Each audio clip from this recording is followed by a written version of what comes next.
Welcome to my journey through the Bible. This will be applications you can apply to your life and a little more in depth about the chapter. We are in 1 Kings 18, verses 1 through 46. Now, Elijah was alone when he confronted Ahab, but he was not the only one that still believed in God. Obadiah was faithful to God, and Obadiah had helped 100 other prophets to survive the massacre that Jezebel had put on Israel. And Ahab had allowed, as a king, he had allowed his wife to bring this god into his kingdom so that Israel would worship this god. And it took them further into sin. Now, this god was a bull that represented power and fidelity, which means that it gave power, lust to power, and sexual pleasures. Now, there's only one true God, and God will not stand for any other gods or other images of any sort to take the place of Him.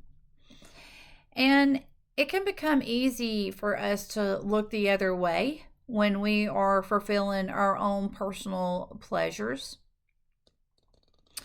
But we are making ourselves a God when we put our own desires before the will of God. So it's very important that we take a stand for the Lord, that we know what His word is, that we know what His commandments are. And Elijah had to do this on his own.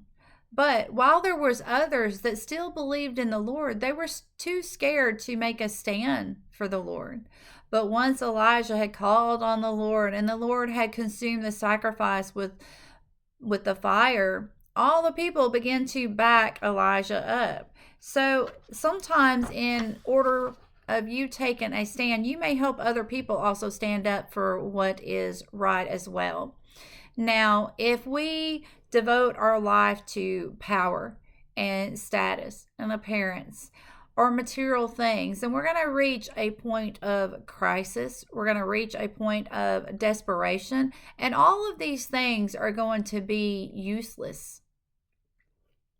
They cannot offer us answers. They cannot give us guidance. They cannot give us wisdom. But just as God had flashed fire down from heaven for Elijah, He can help us to accomplish the things He has commanded us to do. This proof may not be as dramatic as what it was for Elijah, but God will make resources available to us in creative ways in order to accomplish the purpose that He has for us. Now, God gives us the wisdom to raise our family. He gives us courage to stand up for what is true. And He also gives us the resources that we need to help somebody else that may be in need. So we have to have faith that when God commands us to do something, that He will give us all the resources that we need to carry out what He has asked us to do. We have to look for the Lord for all of our strength in order to do anything that He has put in our path. May God be with you in everything and every way.